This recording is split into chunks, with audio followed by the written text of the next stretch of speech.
दोस्तों welcome to my next video. And मैंने कल नाउन पढ़ाया था, नाउन के टाइप पढ़ाया था जिसमें 4 टाइप हो गया था और एक बचा हुआ था। तो आज हम उसी को देखते हैं। तो लास्ट टाइप था अब्स्ट्रैक्ट नाउन। अब्स्ट्रैक्ट नाउन इसमें होता क्या है कि इसमें फीलिंग और आइडिया, मतलब कि जैसे हम किसी चीज को, भाव को व्यक्त करते हैं, किसी भाव को व्यक्त करते हैं। इस नाम को ना तो हम देख सकते हैं और ना ही छू सकते हैं। जिसे देखा या छुआ नहीं जा सकता उसी को अब्स्ट्रैक्ट नाम कहते हैं। उसी को भाववाचक संज्ञा कहते हैं। भाववाचक संज्ञा में होता क्या है, जैसे कि हाँ छाई है, तो छाई को किसी देख और उसे छू रहे हैं, सिर्फ उसे महसूस कर सकते हैं। तो इसी होता है दयालुता है, बुराई है, या फिर बचपना है, बुढ़ापा है। तो इस जो भी हम इसको छू और देख नहीं पाते हैं, सिर्फ फील कर पाते हैं, उसी के अब्स्ट्रैक्ट नाम कहते हैं। तो याद रखिएगा, जिसे हम देखा या छुआ नहीं जा सकता उसी को अब्स्ट्रैक्ट नाम यानी कि भाववाचक संज्ञा कहते हैं। जिसे देखा या सिर्फ महसूस किया जा सकता है। तो यहाँ तक आज समाप्त होता है। और हम आज थोड़ा सा बताए थे मटेरियल नाउन में 2 पार्ट और जो मॉडर्न इंग्लिश पर जो बांटा गया है उसको आज हम देखेंगे। तो जैसा कि मैंने बताया था कि मटेरियल नाउन को भी एक अलग 2 पार्ट में बांटा गया, काउंटेबल और नॉन काउंटेबल नाउन। लेकिन अगर दूसरे तरफ से देखा जाए तो मॉडर्न इंग्लिश ग्रामर का जो क्लासिफिकेशन है, जो नाउन का मतलब आधुनिक अंग्रेजी व्याकरण पर जो नाउन का जो डिवाइड हुआ है वो 3 में हुआ है: प्रॉपर नाउन, काउंटेबल और अनकाउंटेबल नाउन। तो जैसे कि प्रॉपर नाउन तो हम पढ़े थे कि किसी खास व्यक्ति अथवा जो भी वस्तु था उसके लिए पढ़े थे।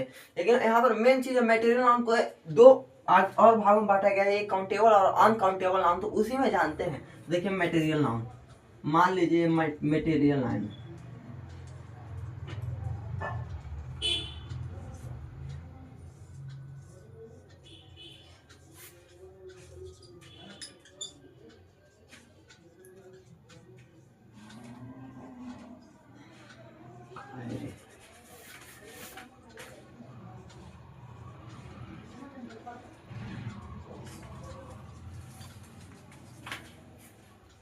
देखिए, जैसे कि यहाँ पर मटेरियल नाउन और काउंटेबल नाउन और अनकाउंटेबल बांटा गया। काउंटेबल नाउन जिसे हम गिन सकते हैं, जैसे कि 1 दर्जन में 12 किलो, तो हम उस गिन सकते हैं। क्या होता है, जैसे हम अब देखिए चावल है, तो चावल को हम गिन नहीं सकते, उसे तोल सकते, तो वो अनकाउंटेबल नाउन में आ जाएगा। गिनने वाले सारे एग्जांपल्स काउंटेबल नाउन में आ जाए, जैसे लेग हो गया, आई हो गया, और भी बहुत सारे स्टार और भी बहुत सारे चीज जिसे हम गिन सकते हैं, वो काउंटेबल नाउन में आ जाता है। और जिसे हम गिन नहीं सकते वो अनकाउंटेबल नाउन में आ जाता है। तो ये यही तक था, जिसे हम गिन सकते हैं वो काउंटेबल नाउन, जिसे हम नहीं गिन सकते हैं वो अनकाउंटेबल नाउन में आएगा। और इस ये नाउन यही तक था जिसमें हम मॉडर्न अंग्रेजी आधुनिक विज्ञान व्याकरण था उस पर हम यहाँ पर समझा दिए कि काउंटेबल और अनकाउंटेबल नाउन। तो इसका टॉपिक नाउन जो टॉपिक था यहीं पर समाप्त होता है। आगे स्टार्ट करेंगे प्रोनाउन। तो जैसा कि मैंने बता दिया कि नाउन यहाँ पर टॉपिक खत्म होता है और आज हम स्टार्ट करने वाले हैं प्रोनाउन। प्रोनाउन यानी कि सर्वनाम। सर्वनाम क्या होता है? वही सब जो नाउन के बदले में प्रयोग होता है उसी को सर्वनाम कहते हैं। जैसे संज्ञा के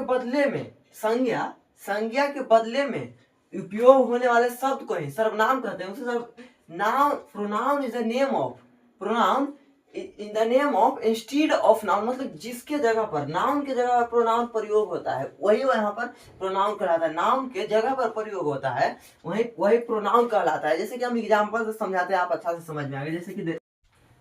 जैसे कि मैंने बताया इसको एग्जांपल से समझिए, अच्छे से समझ में आएगा। जैसे देखिए, Geeta is a dancer. Geeta एक नर्तकी है। She is very beautiful.